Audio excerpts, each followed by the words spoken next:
Hi everyone and welcome back to my channel. So today I wanted to show you how I made my son's number 4 train themed birthday cake.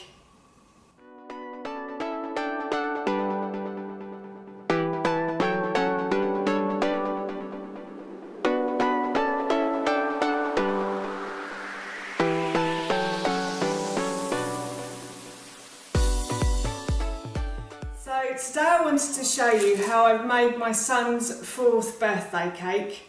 This year my son decided that he'd like a train themed birthday party, so I had a look on Pinterest and online and I found some brilliant ideas for activities at the party, and I've done a couple of videos which I will link down below in the description box for you. But I also found this idea on Pinterest. A lady had made a birthday cake for her son using cupcakes and Kit Kats. So she'd laid out the cupcakes in a number 5 and she put the Kit Kats on top of the cupcakes to look like rails, and then she put a train on top. So I thought about this and I thought I'd like to have a go at that, but I felt like I wanted to make my own birthday cake. So this is the result and I thought I'd show you how I did it. So here is my son's number 4 train themed birthday cake. First, I start by making the hazelnut chocolate spread.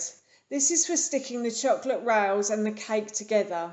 So I toasted the hazelnuts under a hot grill and then I left them to cool. Next, I got a clean tea towel to rub off the skins of the hazelnuts. It took a little while to rub the skins off, but I actually find this job quite therapeutic.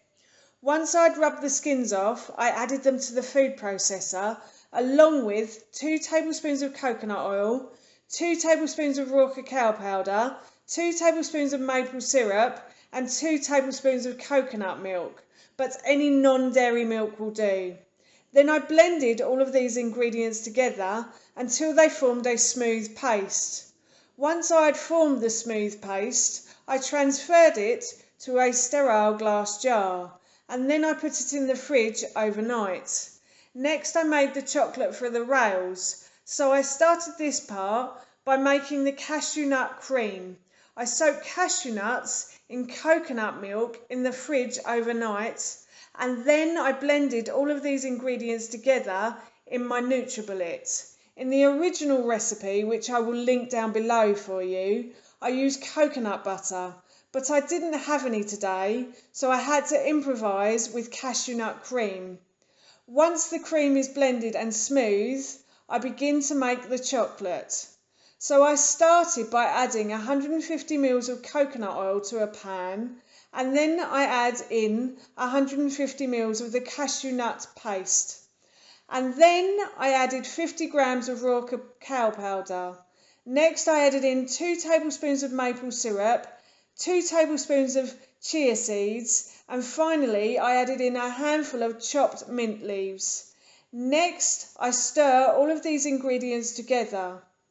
Then I get a tray that's slightly smaller than the tray I'm going to use to put the cake in, and I line it with greaseproof paper.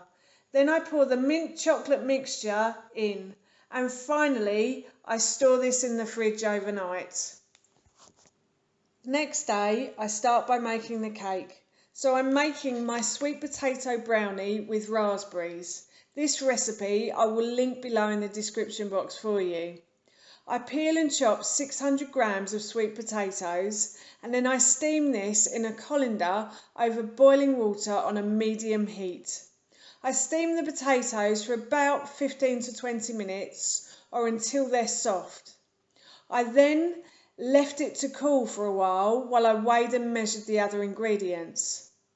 Then I added the steamed sweet potato to the food processor along with 150 grams of dates, 2 tablespoons of maple syrup, 2 teaspoons of baking powder, 1 teaspoon of cinnamon and a 1/4 teaspoon of vanilla powder. I then blended all of these ingredients together. Next I mixed the dry ingredients together.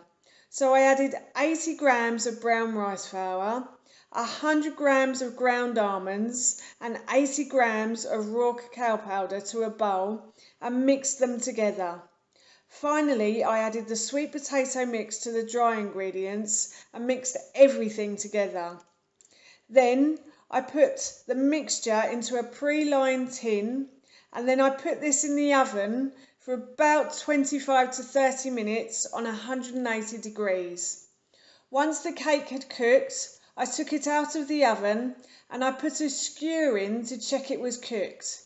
If the skewer comes out clean, then the cake is cooked. Then I left it to cool completely, and next I'm going to assemble the cake into a number 4. Once the cake is cooled completely, I start by cutting the cake in half, and then I cut it into 2 halves again. I lay a sheet of greaseproof paper onto a tray. Then I laid 2 pieces of the cake into an L shape. Next I lay a third piece of cake across the top of the L shape to form a triangle. The final piece of cake I cut a square from the end, and then I slice across to form 2 triangles. The triangles I then put in the empty spaces in the L-shaped triangle. Finally, I cut the final piece in half and place both the ends at the corner of the triangle to form a number 4. Next, I spread the chocolate across the top of the number 4. It doesn't matter if it's even, just try to spread it all the way across. Next, I remove the block of chocolate from the fridge and I cut it into 8 pieces. I did this in the same way that I cut the cake, except this time it was into 8 pieces. I did slice off a bit of the excess from the sides of the chocolate bar, but this is completely optional. Again, I placed the chocolate slices in an L shape, then I placed 2 more pieces of the chocolate alongside the other ones. Next, I took 1 piece of the chocolate and I laid it along the edge of the cake, and then I laid another piece on the inside of the cake. Finally, I cut the last 2 slices of the chocolate in half and I placed it on the corner of the triangle. I cut it to measure the cake so it makes even parallels. Finally, I decorated the birthday cake with candles for the birthday boy, and I also made a railway crossing sign from lolly sticks, and I made a Teddington station sign too. It looks very shabby chic, but I loved making it and it was a big hit at the party. That's how I made my son's 4th birthday cake. Again, the videos that I mentioned earlier I will leave in the description box below for you, and again the recipes I've mentioned in this video I will link in the description box for you too. So that's it from me. Please feel free to give me a big thumbs up if you enjoyed this video, and please feel free to leave any comments or questions that you may have about this cake in the boxes below as well. As always, I love hearing from you, and please don't forget to hit that subscribe button. See you all soon. Bye.